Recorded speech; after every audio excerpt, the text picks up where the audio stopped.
Subscribe now and press the bell icon. Never miss an update.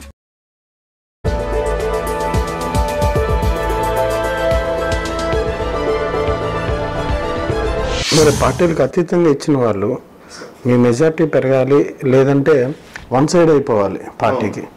కానీ వాళ్ళు చూస్తున్నా కానీ వినవస్తున్న వార్తలు కానీ దానికి భిన్నంగా ఉన్నాయి.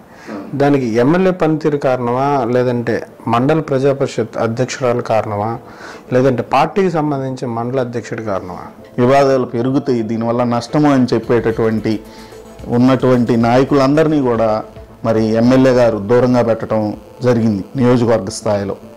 అటువంటి పరిస్థితుల్లో ఎమ్మెల్యే గారు ఏదైతే చెప్తే అదే చేసేటటువంటి వాళ్ళు మాత్రమే ఆయన చుట్టూ ఉన్నారు. అటువంటి పరిస్థితుల్లో కార్యకర్తలకి నాయకులకి మధ్య సమన్వయ లోపం భారీ స్థాయిలో ఏర్పడింది. ఇదే ఇప్పుడు పామార్ కాన్స్టిట్యున్సీ కొన్ని కాన్స్టిట్యున్సీస్లో ఎక్కడైతే రిజర్వేషన్ ఉన్న కాన్స్టిట్యున్సీలో ఈ రకమైనటువంటి ప్రవర్తన అందరి నుంచి ఫిర్యాదులు వస్తూ ఉన్నాయి.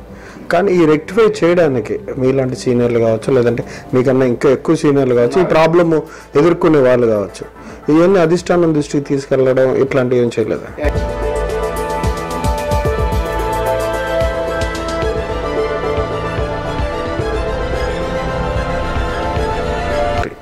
ఈ బీసీలకి పెళ్లి కానుక కావచ్చు, లేదంటే ముస్లిమ్స్కి సంబంధించి కావచ్చు, ఇళ్ళ నిర్మాణానికి సంబంధించి ప్రధానంగా ప్రతిపక్షాలు కానీ లేదంటే కేంద్రం కానీ చాలా ఇల్లులు కేటాయించిందని, ఆ నిర్మాణం తెలుగుదేశం పార్టీ చేపట్టలేకపోయిందని చెప్తా ఉన్నారు. అసలు ఎంతవరకు జరిగినాయి? ఇక్కడ మీకు ఎన్ని నిర్మాణాలు కానీ అసలు ఎన్ని జరిగినాయి? మీ మండలానికి ఎన్ని కేటాయించారు? ఇది రాజకీయ విమర్శలు చేసుకోవడానికి పనికొచ్చేదే కానండి. ఎవరైనా కూడా నేను సామాన్య ఒక మండల స్థాయిలో ఉన్నటువంటి ఆయన్ని, ఈ మండల స్థాయిలో ఉన్నటువంటి పెద్ద పెద్ద నాయకులు నేను టీవీ ఛానల్స్లో వాటిలో చూస్తూ ఉంటాం, అన్నీ గమనిస్తూ ఉంటాం. వాళ్ళు విమర్శించే చూస్తుంటే చాలా బాధగా ఉంటుంది. పార్టీలు అవన్నీ పక్కన పెట్టండి, గ్రౌండ్ లెవాలిటీ తెలియకుండా ఎక్కడో ఢిల్లీలో కూర్చొని, హైదరాబాద్లోనూ లేకపోతే స్టూడియోలో కూర్చొని విమర్శించడం అనేది సరైన పద్ధతి కాదు.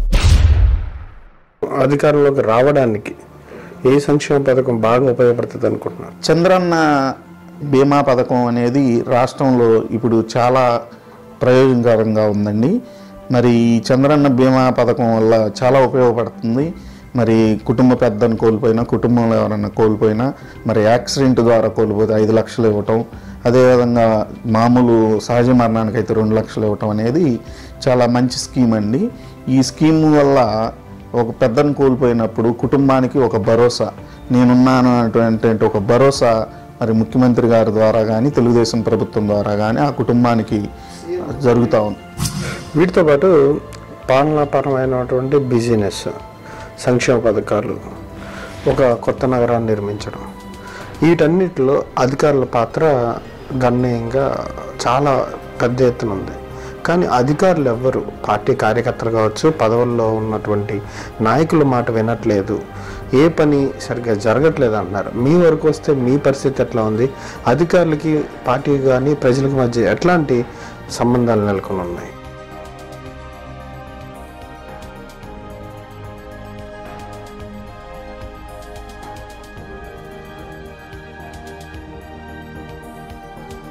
నిరుద్యోగ భృతి చివరి నిమిషంలో ఇంప్లిమెంట్ చేశారు. ఎంతవరకు అర్హులకి చేరుతుంది నిరుద్యోగ భృతి కావచ్చు, లేదంటే మిగతా సంబంధించి? దాదాపుగా అన్ని స్కీములు పారదర్శకంగా జరుగుతూ ఉన్నాయి. ఈ 2 వేస్. ఒకటి, పార్టీ పరంగా చూస్తే అభివృద్ధి సంక్షేమ కార్యక్రమాలన్నీ డైరెక్ట్ ప్రజలకే వెళ్తున్నాయి. డైరెక్ట్ చంద్రబాబు గారి నుంచి డైరెక్ట్ ప్రజలకే వెళ్ళినప్పుడు స్థానిక నాయకుల యొక్క పాత్ర దీనిలో లేనప్పుడు రేపు భవిష్యత్తులో మమ్మల్ని ఎవరు గౌరవిస్తారు అనేది ఒక వే. ఇంకో వే అంటే వీళ్ళ పాత్రని ఎక్కువ పెడితే అది సరైన విధంగా వీళ్ళు వ్యవహరించిన వ్యక్తులు చేతుల్లోకి వెళ్తే అందరికీ సరైన దిశలో ఈ కార్యక్రమాలు వెళ్ళవని చంద్రబాబు నాయుడు గారు పార్టీల అతీతంగా అందరికీ చేరే విధంగా చేస్తూ ఉన్నారు. దాని మూలాన పార్టీలో కొంత అసంతృప్తి ఉంటుంది. ఎందుకుంటుంది?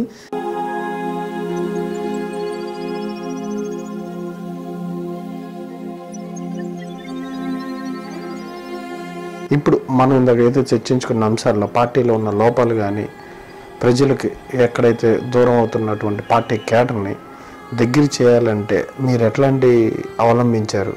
అట్లాంటి ప్రయత్నాలు ఏమైనా చేశారా?